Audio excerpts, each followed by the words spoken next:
BJP ने बांकीपुर उपचुनाव में उम्मीदवार क्यों बदला? अभिषेक बंटी की विदाई के पीछे असली वजह क्या है? ये सवाल इस वक्त सबके जहन में घूम रहा है। जी हां, बिहार की सबसे चर्चित विधानसभा सीटों में शामिल बांकीपुर उपचुनाव में भारतीय जनता पार्टी द्वारा प्रत्याशी बदलने का फैसला राजनीतिक हलकों में चर्चा का बहुत बड़ा विषय बन गया है। पहले पार्टी ने अभिषेक कुमार बंटी को उम्मीदवार बनाया और उन्होंने नामांकन भी दाखिल कर दिया, लेकिन कुछ ही समय बाद उन्होंने पारिवारिक कारणों का हवाला देते हुए अपना नामांकन वापस ले लिया। इसके बाद भाजपा ने लंबे समय से संगठन से जुड़े कार्यकर्ता नीरज कुमार सिन्हा को नया उम्मीदवार घोषित कर दिया। इस पूरे घटनाक्रम ने कई राजनीतिक सवाल खड़े कर दिए हैं। विपक्ष इसे भाजपा की जल्दीबाजी बता रहा है, जबकि राजनीतिक गलियारों में उम्मीदवार बदलने के पीछे कई तरह की चर्चाएं गर्म हो रही हैं। अभिषेक कुमार बंटी ने भाजपा प्रदेश अध्यक्ष संजय सरावगी को पत्र सौंपकर चुनाव नहीं लड़ने की जानकारी दी। उन्होंने सार्वजनिक रूप से कहा कि पारिवारिक कारणों की वजह से वह चुनावी मैदान से हट रहे हैं और आगे भी पार्टी के लिए एक समर्पित कार्यकर्ता के रूप में काम करते रहेंगे। भाजपा ने भी उनके फैसले का सम्मान करते हुए तुरंत नए उम्मीदवार के नाम की घोषणा कर दी। हालांकि इस फैसले के बाद यह सवाल उठने लगे कि यदि वास्तव में पारिवारिक कारण ही थे तो नामांकन के समय पूरा परिवार उत्साह के साथ मौजूद क्यों था? राजनीतिक विश्लेषकों का मानना है कि वास्तविक कारण कुछ और हो सकते हैं। हालांकि इस संबंध में भाजपा की ओर से कोई आधिकारिक पुष्टि नहीं की गई। राजनीतिक हलकों में सबसे अधिक चर्चा अभिषेक कुमार बंटी की शैक्षणिक योग्यता को लेकर हो रही है। बताया जा रहा है कि विपक्ष विशेषकर जनसुराज उसके नामांकन पत्र में दर्ज शैक्षणिक विवरण की पड़ताल कर रहा था। इसी दौरान यह सवाल उठा कि पटना निवासी होने के बावजूद उन्होंने बिहार विद्यालय परीक्षा समिति के बजाय संस्कृत शिक्षा बोर्ड के एक ग्रामीण विद्यालय से मध्यमा की परीक्षा क्यों उत्तीर्ण की। इस विषय पर सोशल मीडिया में भी लगातार चर्चा चलने लगी।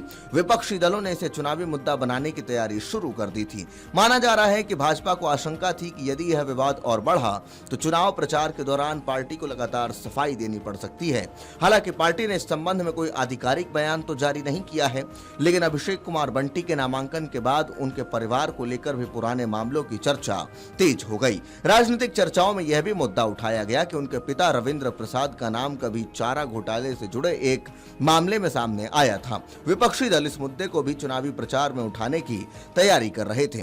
हालांकि इन चर्चाओं पर न तो भाजपा ने कोई आधिकारिक प्रतिक्रिया दी और न ही अभिषेक कुमार बंटी की ओर से सार्वजनिक रूप से कोई स्पष्टीकरण सामने आया। लेकिन राजनीतिक विश्लेषकों का मानना है कि उम्मीदवार को लेकर बढ़ते विवादों ने पार्टी नेतृत्व को असहज जरूर कर दिया।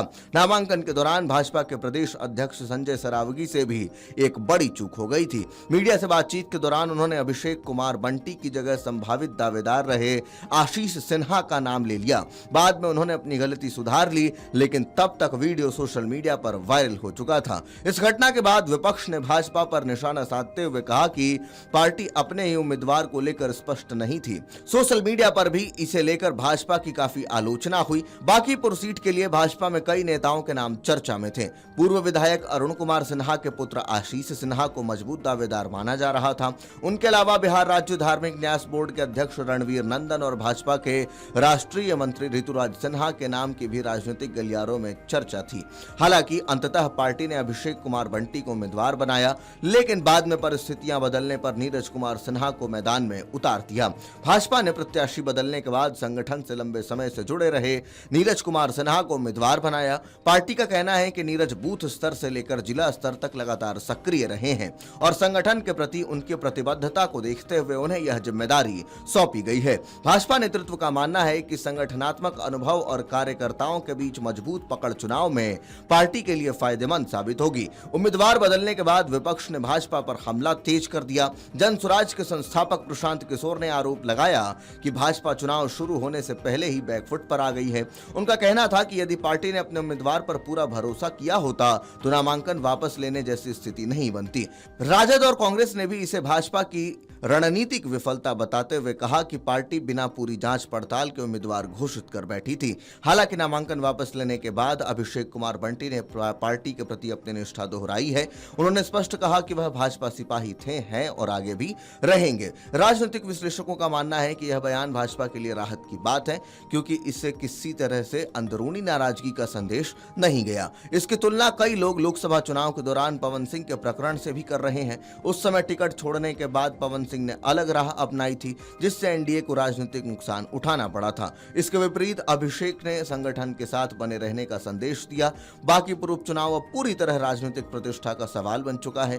भाजपा नए उम्मीदवारों के साथ मैदान में उतर चुकी है, जबकि राजद, जनसुराज और अन्य दल भी पूरी ताकत के साथ चुनाव प्रचार में जुटे हुए हैं। प्रत्याशी बदलने के फैसले ने चुनाव को और रोचक बना दिया है। अब सभी की नजर इस बात पर है कि भाजपा का यह रणनीतिक फैसला चुनावी नतीजों में कितना असर डालता है। राजनीतिक विशेषज्ञों का मानना है कि उम्मीदवार बदलने से अल्पकालिक चर्चा जरूर हुई है, लेकिन अंतिम फैसला मतदाता ही करेंगे। आने वाले दिनों में चुनाव प्रचार के दौरान यह मुद्दा कितना प्रभाव डालता है, इस पर पूरे बिहार की नजर बनी रहेगी। आपके राज्य की खबरें, आपके शहर की खबरें सबसे पहले जानने के लिए देखते रहें अमर उजाला। चैनल को सब्सक्राइब जरूर कर लें और पाएं हर अपडेट।